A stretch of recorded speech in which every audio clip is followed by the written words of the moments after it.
Hello सांगमानी तो घर को आसला आमर नाड़ी छतु जोटा कि दशहरा टाइम रे हुए। तो चलतु ताको मु केमती रोषे कर देखा। तो प्रथमे ताको भल भाव में धोई देती कारण से माटी लगी बाली माटी।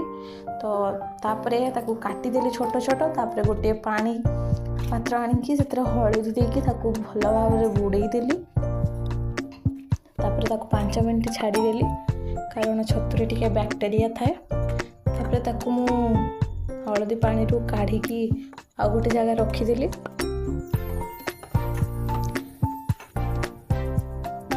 छतु बढ़िया पूरा सफा देखा कि देहरे मैड़ा ना। तो चलते ताप मसला प्रस्तुत करवा। देखो ये मो रसुण नहीं गोटा जीरा। आपड़ जदि लंका खाती देन सुखिला लंका भी दे पारे।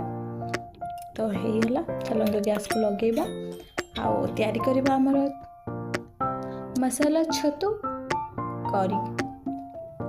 ये गोटा जीरा पकई पियाज को टिके गोल्डन ब्राउन हवा पर्यंत भाजी नवा। देहरे मसला देवा जोटा आम आगुरी प्रस्तुति कर रखी। भल भाव में गोड़े देला देहरे हलदी लंका आपड़ जी अनुसार लंका खाते से देपारे।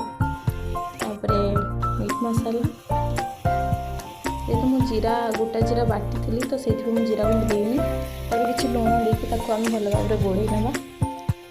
देखो केते बढ़िया देखा पूरा लाल लाल मसलाटे अलरेडी हो सारे। तो तादेहरे आम कटा टमाटो छोट छोट पकेबा ताकू भल भाव में गोल भाजी नवा। देख मसलाटा पाखी तेल छाड़ी सारा तादेहरे आम अल्प पानी देवा भल भाव में पुणी टिके फुटे नवा। तादेहरे आम छतु आड करवा ताकू भल भाव में गोड़े देवा जमी मसला सब पटे मिक्स हो। किसी समय घोड़े रखी नवा कारण से पानी बाहर छतुर पानी बाहर कारण आम धोई थे। तो देखु केते बढ़िया देखा आपण मानकर हो गला छतु करी मसाला छतु करी।